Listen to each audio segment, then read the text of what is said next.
Selamat pagi dan selamat hari Sabat. Sahabat Unrap Media, tentunya kita berterima kasih kepada Tuhan untuk berkat-Nya bagi kehidupan kita.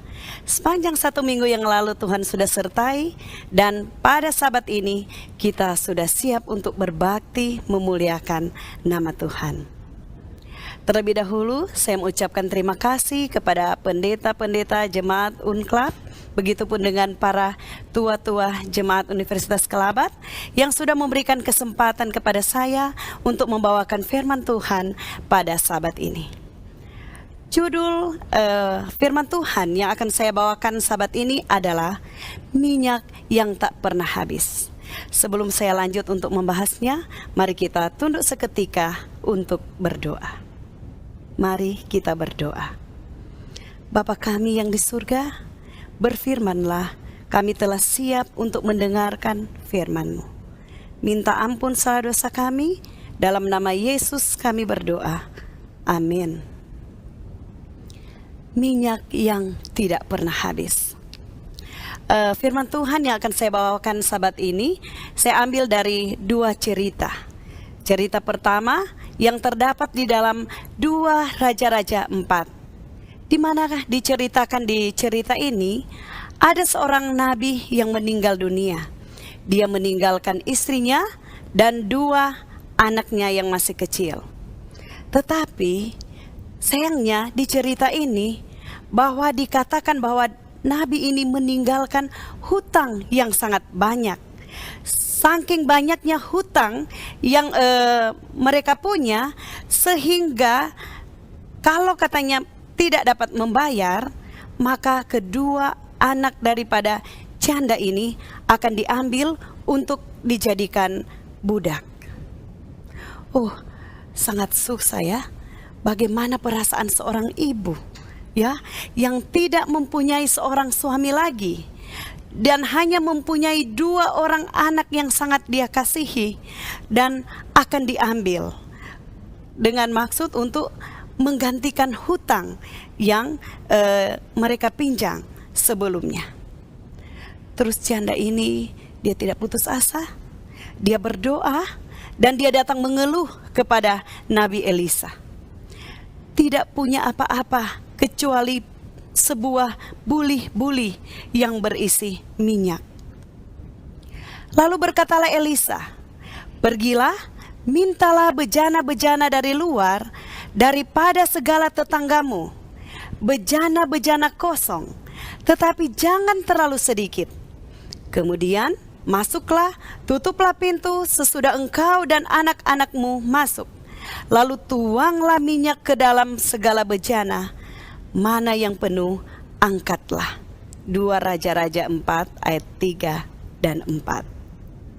Mereka pergi meminjam bejana dari tetangga sebanyak-banyaknya.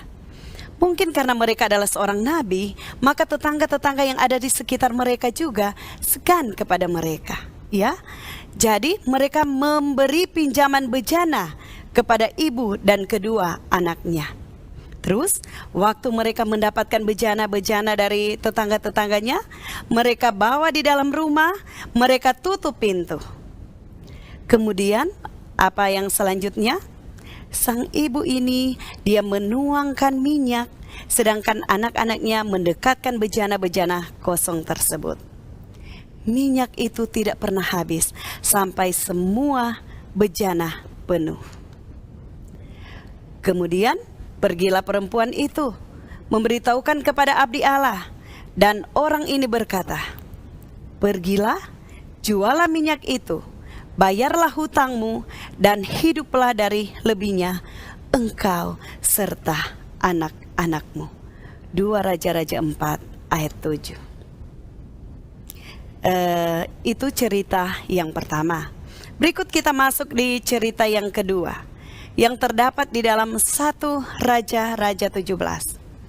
Di sana diceritakan bahwa terjadi kelaparan yang sangat hebat di Samaria. Terus pada waktu itu Nabi Elia bersembunyi di anak sungai Kerit sampai sungai itu kering. Ia diberi makan burung gagak di tepi sungai itu. Nabi Elia diutus ke Sarfat, dekat Sidon, di mana ia akan diberi makan oleh seorang janda. Di pintu gerbang, ia bertemu dengan seorang janda yang mengambil kayu api. Ia sedang menyiapkan makanan terakhir untuk dia dan anaknya. Jadi persiapan mereka waktu itu tinggal untuk makanan terakhir, ya. Kemudian Elia meminta makan dari janda tersebut. 1 Raja-Raja 17 ayat 12. Demi Tuhan Allahmu yang hidup, sesungguhnya tidak ada roti padaku sedikit pun, kecuali segenggam tepung dalam tempayan dan sedikit minyak dalam buli-buli. Terus janda itu dia melakukan perintah Elia. Dia menyiapkan dahulu roti bundar kecil bagi abdi Allah, baru ia membuat roti lainnya bagi dirinya dan bagi anaknya. Apa yang terjadi? Tepung dalam tempayan itu tidak akan habis, dan minyak dalam buli-buli itu pun tidak akan berkurang sampai pada waktu Tuhan memberi hujan.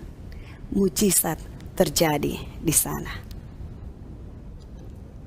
Perbandingan kedua cerita ini, persamaannya adalah dari kedua cerita ini, keduanya adalah janda dan memiliki anak. Terus keduanya menghadapi masalah yang besar yang tidak dapat mereka atasi sendiri. Terus keduanya memiliki iman kepada Allah dan menuruti petunjuk daripada abdi Allah tersebut.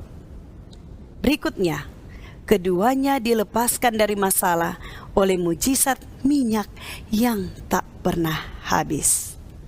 Perbedaannya, janda pertama adalah orang Israel, sedangkan dia juga adalah istri dari seorang nabi. Dan janda yang kedua adalah dari orang asing, ya, dari Sarfat. Berikut, janda pertama mencari abdi Allah, ya, dia yang datang. Yang kedua, Allah yang mengutus abdinya untuk datang kepada janda ini. Dan yang perbedaan yang ketiga adalah janda yang pertama tidak memberi apa-apa kepada abdi Allah, sedangkan yang kedua memberi makanan kepadanya. Pelajaran dari dua kisah ini. Jadi firman Tuhan yang akan saya bahas pada sabat ini diambil dari dua cerita tersebut dan memiliki 3 pelajaran. Yang pertama, Allah memperhatikan kehidupan tiap-tiap orang. Janda dan anak yatim melambangkan keadaan yang lemah dan tak berdaya. Dan yang kedua adalah Allah akan memberikan solusi asalkan kita memiliki iman. Ya, seberapa besar iman kita kepada Allah, berkat yang akan kita terima sebesar berkat atau sebesar iman yang kita miliki. Dan yang ketiga adalah Allah memberikan mujizat dari apa yang ada pada kita. Bila bergantung kepadanya, minyak kita tidak pernah akan habis. Kita mulai dengan pembahasan pertama. Allah memperhatikan kehidupan tiap-tiap orang. Janda dan anak yatim ini, seperti yang saya sudah katakan sebelumnya, adalah melambangkan keadaan kita yang tidak berdaya. Ya, Allah mengutus keselamatan bagi janda di Sarfat. Dan aku berkata kepadamu, dan kataku ini benar, pada zaman Elia terdapat banyak perempuan janda di Israel, ketika langit tertutup selama 3 tahun dan 6 bulan, dan ketika bahaya kelaparan yang hebat menimpa seluruh negeri. Tetapi Elia diutus bukan kepada salah seorang dari mereka, melainkan kepada seorang perempuan janda di Sarfat di tanah Sidon. Lukas 4 ayat 25. Allah memperhatikan kehidupan tiap-tiap orang. abdi Allah ini dia menawarkan bantuan dan menyatakan kepeduliannya. Pelajaran yang kedua, Allah memberikan solusi asalkan kita memiliki iman. Iman adalah penurutan kepada Nabi Allah walaupun tidak masuk akal. Janda Sarfat menyapa abdi Allah dengan, "Demi Tuhan Allahmu yang hidup." Berkat yang didapat sebesar iman yang kita miliki. Jangan pinjam sedikit, pinjam sebanyak-banyaknya. Ya, lebih banyak tempayan yang Anda pinjam, lebih banyak minyak yang akan engkau dapatkan. Walaupun ia bukan orang Israel, ia mengenal Allahnya Elia. Kata Elia kepada janda Sarfat, "Buatlah dulu bagiku roti bundar." Ya, janda ini bisa saja berkata, "Kenapa aku harus dengar apa kata kamu?" Tetapi ia tidak berpikir seperti itu. Iman dinyatakan dalam tindakan yang didasarkan atas kepercayaan mereka kepada Allah. Ia mengenal Allah Israel dan ia percaya kepada kata-kata hambanya Elia. Tuhan Allahmu yang hidup. Kami juga memiliki kesaksian. Saya ingat waktu kami baru menikah, saya dengan suami saya. Setelah kami menikah, kami pergi ke Filipina, di mana suami saya akan melanjutkan pendidikan S2-nya di Filipina, ya, University of the Philippines. Dan karena kami sudah menikah, kami merindukan untuk memiliki seorang anak. Tetapi sudah berapa tahun kami belum memiliki seorang anak. Terus mertua kami bilang begini, "Mungkin karena suamimu sibuk belajar dan belajar. Bagaimana waktu libur nanti kalian pergi honeymoon?" Dan betul, waktu itu kami ingat kami pergi ke Hong Kong. Ya. Baru sampai mendarat di Hong Kong, perut saya sangat sakit. Sakit sekali, ya. Jadi kami berpisah dengan rombongan kami, karena waktu itu kami ikut travel tour. Jadi ada rombongan-rombongan. Tetapi karena saya sudah sakit, makanya kami pergi izin di kepala rombongan dan ke dokter. Oh, dokter bilang, "Wah, selamat, Anda hamil." Wah, betapa sukacitanya ya. Kami pikir, kalau sudah tahu waktu itu saya sudah hamil, kenapa mau repot-repot datang lagi honeymoon ya. Tapi tidak apa-apa, kami sudah ada di sana. Dan waktu mau pulang dari dokter, mau tidur malam itu, perut saya sangat sakit dan sangat-sangat kesakitan ya. Terus ada keluarga kami dari Filipina, dia bilang, "Aduh, nanti saya telepon teman mereka, pendeta di sana, ada pendeta Denny dan keluarga. Mereka datang jemput kami di hotel dan bawa kami di rumah sakit." Karena memang badan sudah sangat panas dan perut sudah sangat sakit. Saya bilang, "Wah, gawat." Kata dokter tadi hamil, puji Tuhan, tetapi kenapa perutnya sakit sekali ya. Terus sampai di rumah sakit, diadakan pemeriksaan di sana dan dokter bilang, "Aduh, ini adalah appendix akut ya, usus buntu, katanya sedikit lagi mau pecah, dan kalau sampai itu pecah tidak akan tertolong lagi nyawanya." Dan wah, kami sangat-sangat takut ya. Saya sudah menangis, suami saya juga sudah menangis, dan mereka bilang dia harus segera dioperasi, dan biaya operasi yang akan Anda bayarkan adalah $4.000 dan waktu itu $1 10.000. Tuhan, kami mau ambil di mana uang sebanyak ini? Kami berdoa, mau telepon orang tua yang ada di Amerika, tidak bisa ya, tidak tersambung. Mau telepon orang tua yang ada di Indonesia, lebih susah, tidak bisa. Tuhan, apa maksudnya ini ya? Saya bertelut di bawah tempat tidur. Saya bilang, "Tuhan, saya tidak akan berdiri kalau tidak ada solusi. Kami berdoa, menangis. Dokter bilang, hello, dia panggil suami saya. Kalau terlambat istrimu tidak akan tertolong lagi. Tuhan, ke dalam tangan-Mu kami serahkan hidup kami.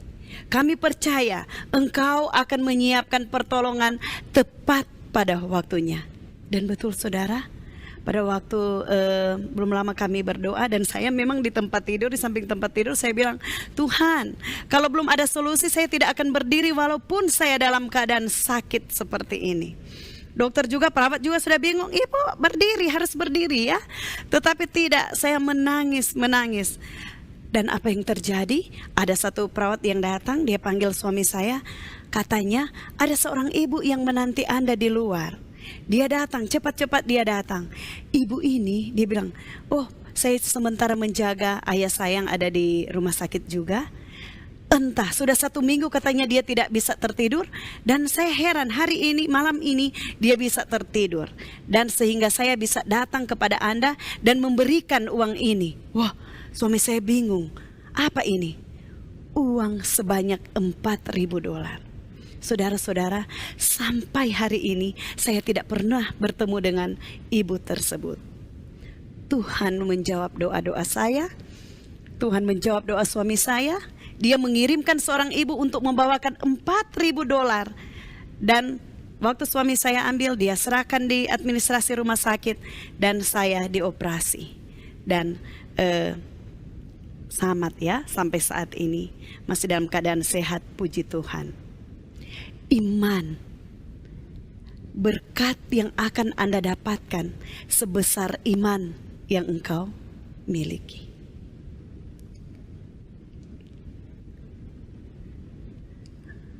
Lanjut, di balik pintu tertutup ada mujizat. Pergilah, mintalah bejana-bejana, kemudian masuklah, tutuplah pintu sesudah engkau dan anak-anakmu masuk. Lalu tuanglah minyak itu ke dalam segala bejana, tutuplah pintu. Apa maksudnya? Artinya, tutup pintu, datang, bawa persoalanmu kepada Tuhan. Berdoa, minta Tuhan, tunjukkanlah jalanmu. Minta Tuhan, penuhilah kebutuhanmu.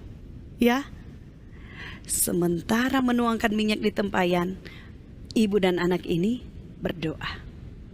Yesus berkata, tutuplah pintu ketika engkau berdoa. Komunikasikanlah kepada Allah masalahmu. Jangan biarkan keluh kesahmu dilihat orang lain. Tetapi curhat kepada Allah, jangan curhat kepada orang lain. Karena apabila Anda curhat kepada orang lain bisa menimbulkan masalah.